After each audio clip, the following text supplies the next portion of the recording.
Sveicināti! Mani sauc Andris Petrovs, un mēs atrodamies Brīvības studijā, kur cieņā tiek turēta vārda brīvība. Šoreiz es pieskaršos divām tēmām – informatīvai telpai un mazliet kultūrai. Es esmu teicis vairāk kārt, ka es neklusēšu, ja runa būs par cenzūru, par cilvēka viedokļu iespaidošanu un dažādām tam līdzīgām lietām.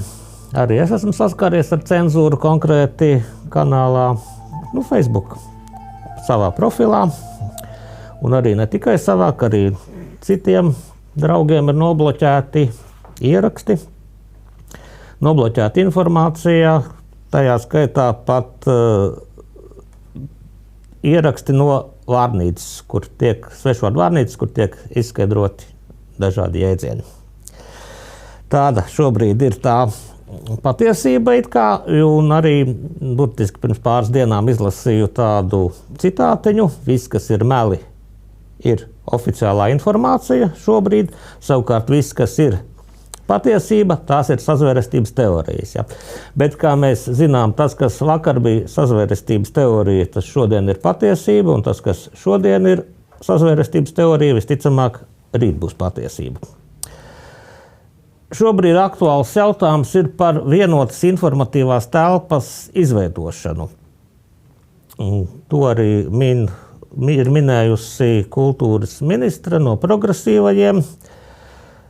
Nesaukšu viņas uzvārdu, jo progresīvie jau arī grib vecākus saukt vecāks numuru 1, vecāks numuru 2, nevis teica un mamma. Arī es domāju, ka progresīvos ministrus mēs arī varētu tur saukt ar kaut kādiem numuriem.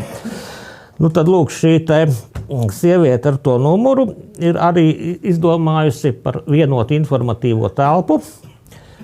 Un daudz jau tiek runāts sabiedriskajos medijos, tā saucamajos sabiedriskajos medijos par Latvijas radio un Latvijas televīzijas apvienošanu. Principā pēc būtības jau tur nekas nemainīsies, jo saimnieki tāpat ir vieni un tie paši, ja kopš šie mediji ir noņemti no reklāmas tirgus. Viņi dzīvo tikai no budžeta, jo arī abonēšanas maksas nav. Tad viņiem jebkurā gadījumā ir jāatspoguļo tas, ko saka saimnieki. Un saimnieki, kā mēs zinām, ir pie varas esošās partijas koalīcija. Un koalīcijai ir ļoti svarīgi, lai sabiedrībā būtu viens viedoklis, pastāvētu viens viedoklis. Un kā varbūt tas tagad sākās, kāpēc mēs arī it kā tā saucamajos privātos medijos lasām un redzam un klausamies tieši to pašu, par ko informē tā saucamie sabiedriskie mediji. Viss sākās tajā saucamajā Covid afērā, kad toreizējais premjeras Kariņš arī nāca klajā ar tādu savu vienu no ģeniālākām frāzēm: naudas ir tik daudz kā nekad. Un tad jau arī parādījās tas, kā tiek doti līdzekļi, 10 000 eiro vairāk kārtīgi šiem te privātajiem masu medijiem, tā arī jāsaka arī tā saucamiem, lai viņi atspoguļotu to, kas ir nepieciešams valdībai. Tā pilnīgi tika aizliegta jebkāda informācija, kas apšaubīja Covid esamību. Un ar cilvēkiem principā ir tā, ka cilvēkiem ir ļoti viegli kaut ko iestāstīt. Pasaka vienreiz, tā ir bīstama slimība, otrais, trešoreiz, un cilvēks tam sāk ticēt. Bet es aicinātu tomēr iedziļināties, domāt un analizēt. Varbūt atcerēsimies tādu gadījumu šeit arī Covid afērā, ka mums uzspieda maskas, bet sākumā bija arī sejas vairogi, sejasegļi. Jo pirmā informācija bija tā, ka Covid izplatās pilienu veidā. Bet pēc tam aizliedza šos te plastmasas sejsagus caurspīdīgos un visiem vajadzēja vilkt maskas, jo it kā tagad Covid izplatās gāzveidā. Un te cilvēki tam visam notic, bet, kā es vienmēr saku, analizējam un domājam, kāda maskai ir jēga, ja šī infekcija izplatās gāzveidā. Absolūti nekādas. Un tā, pateicoties šim te visai informatīvai telpai, kas ir ap mums, jo arī tiek turēts cilvēks zem šajā te kontrolē, jo šobrīd man ir grūti nosaukt kādu patiesi neatkarīgu mediju, kurš atļautos publicēt kaut ko pret šo te valdošo, teikšu tā, koloniālo režīmu. Un principā to jau arī valdošiem tikai vajag, lai mediji būtu no viņiem atkarīgi. Un, diemžēl, tā tas notiek. Un jāsaka, ka es tiešām aicinu cilvēkiem iedziļināties vairāk, analizēt vairāk to informāciju, ko jūs saņemat un domāt un ir vienkārši jāmostās. Nav mums vairs laika daudz. Jo pēc būtības no tā nekas nemainīsies, kā jau es teicu, ka apvienos Latvijas radio ar Latvijas televīziju, bet kaut kā vajadzētu kustināt tos privātos medijus, lai cilvēks saņemtu maksimāli daudz un objektīvu informāciju. Varbūt dažus gadījumus minēšu, piemēram, 22. aprīlī Rīgā pie Brīvības pieminekļa bija piketes, kur pulcējās cilvēki, kas cietuši no šīm te Covid injekcijām, un arī bojā gājušo tuvinieki. Neviens medijs šo pasākumu vispār neatspoguļoja, jo tādu cilvēku Latvijā nedrīkst būt, kuri būtu cietuši no tā saucamajām vakcīnām. Anglijā bija karaļa kronēšana. Latvijas televīzija ļoti skaisti, ļoti to pompozi, to visu parādīja, visu to greznību. Bet to, ka puse Anglija ir izgājusi ielās ar saukļiem, tas nav mūsu karalis, par to ir pilnīgs klusums. Attiecībā arī par notikumiem Ukrainā kaut kā ir mūsu mediju informācija nevienmēr saskana ar to informāciju, ko saka Vācijas mediji, ko saka Amerikas Savienoto Valstu mediji. Es šai tēmai negribu pieskarties, jo es nereklamēšu karu, es esmu par mieru. Un šādus gadījumus varētu turpināt arī mūsu dzeltenā prese, tā saucamā, pilnīgi ir norobežojusies no tā, ka kaut ko dzeltenu varētu atļauties publicēt par cilvēkiem, kas atbalsta šo te koalīciju, kas ir pašas koalīcijas sastāvā, pareizāk sakot. Un, tāpēc mēs esam tādā kā vairāk vai mazāk neziņā par to arī, kas kurš šobrīd ir. Par kultūru.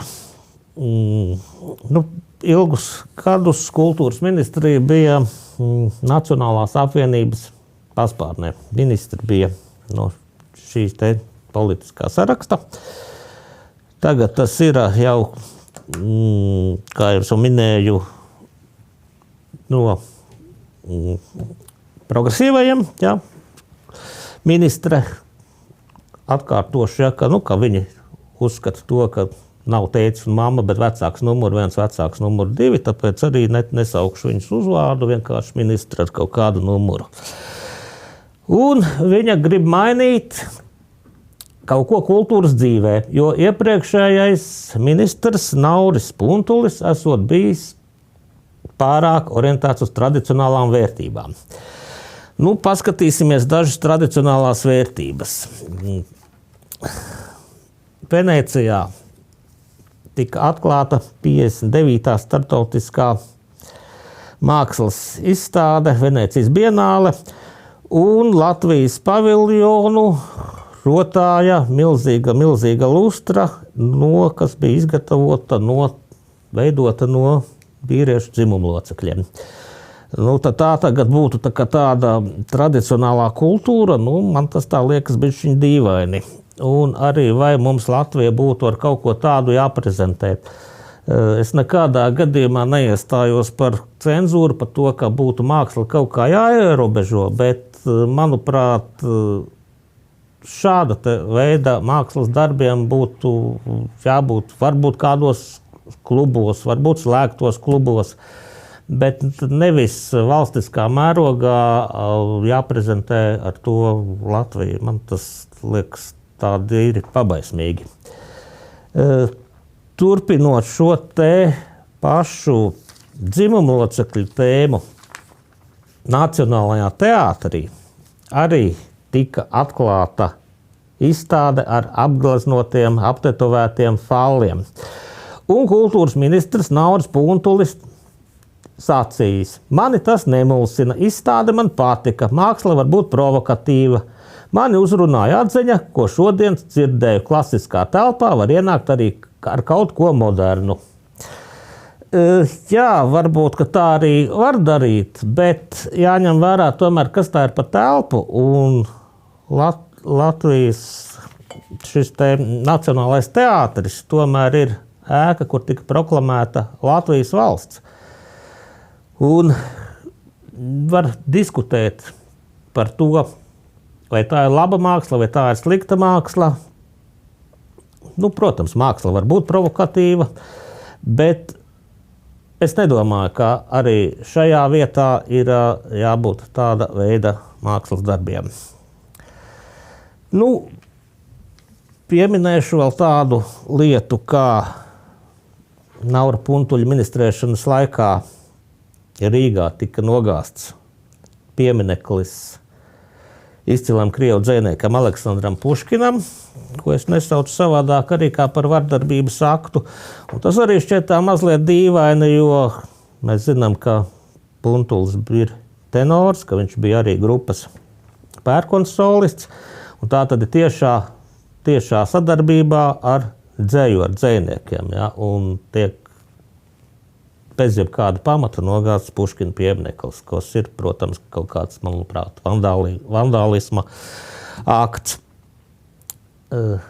Rakstnieks Māris Ruks bija ielicis video par mākslas muzeju, ka laikā, kad jau pilnīgi visās iestādēs tika atcelta masku nesāšana, prasība pēc šīm te maskām, tad Nacionālajā mākslas muzejā darbinieki joprojām staigāja maskās, ja viņiem tas tika uzspiests. Ja. Arī tas ir Puntuļa laikā, tāpēc, manuprāt, tas arī ir ļoti, ļoti dīvaini, ka, ja jaunā kultūras ministra to uzskata par kaut ko tradicionālu, tad kas tad būs tas netradicionālais, ko mēs tālāk varam sagaidīt? Godīgi sakot, laikam tā bišķiņ bail pat iedomāties, kādas var būt tālāk kultūras dzīves Latvijā norises. Un noslēgumā, diemžēl, ļoti, ļoti skumja ziņa. Pagājušās nedēļas nogalē aizsaulē devās dzejniece, tulkotāja, rakstniece Amanda Aizpuriete. Pieminēsim Amandu ar gaišu domu, lai viņai viegls ceļš mājup.